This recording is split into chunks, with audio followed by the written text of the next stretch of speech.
subsidizing wealthy people as much on the programs that they receive instead of raising taxes on job creators.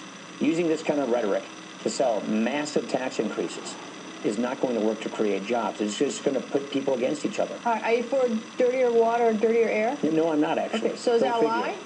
Well, it's not accurate. I think what it is, well, yeah, but it's a straw man argument. It's basically trying to affix to your opponent positions they don't have to then knock them down and win the debate by default. This is why I call it an intellectually lazy argument, because it's not a sincere debate on the facts.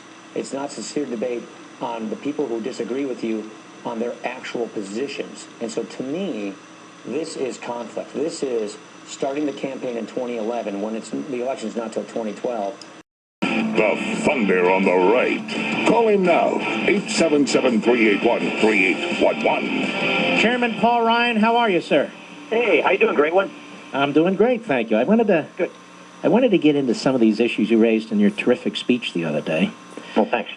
The President of the United States really has decided to go full-bore class warfare, and I'll tell you what concerns me, Congressman. Not only is it very destructive of this society, but you have these people in these communities who are getting a little bit more active, if you get my drift, a little more violent and so forth. I think the President, whether he means it or not, is stoking some flames here. What do you think?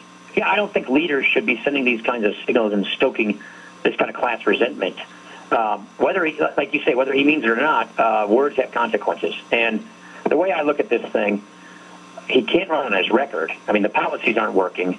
He clearly is not interested in changing the policies. Everything he's pushing right now is more of the same: more taxes, more regulations, more stimulus, borrowing and spending.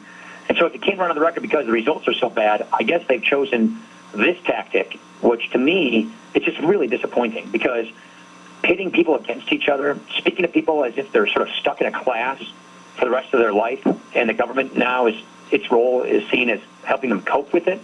That's what they may do in Europe, but that's not what we do here. That's why our founders left Europe to come here to create the land of opportunity, of upward mobility, the American idea. And to me, this notion of pitting people against each other, of preying on people's emotions of fear, envy, and resentment is so antithetical to the American idea. And what's damaging about it, especially at this time, is it's just going to make things worse. I mean, we already have a bad economy. We already have high unemployment. We already have small businessmen and women wondering what's coming next. And now they hear this kind of talk from their leaders, and no wonder they're not too confident about the future. And so to me, it's almost as damaging as the policies themselves, because I think it is this new politics of division, which not only is the opposite of what the president campaigned on in 2008, but it's just not who we are in this country. And that's why I'm just really disappointed in it. I think it's the wrong way to go.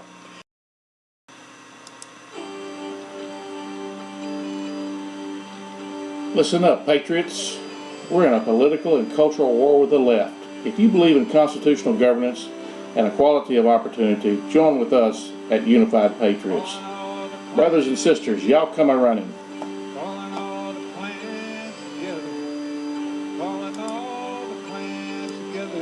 Brothers come a-running. Calling South.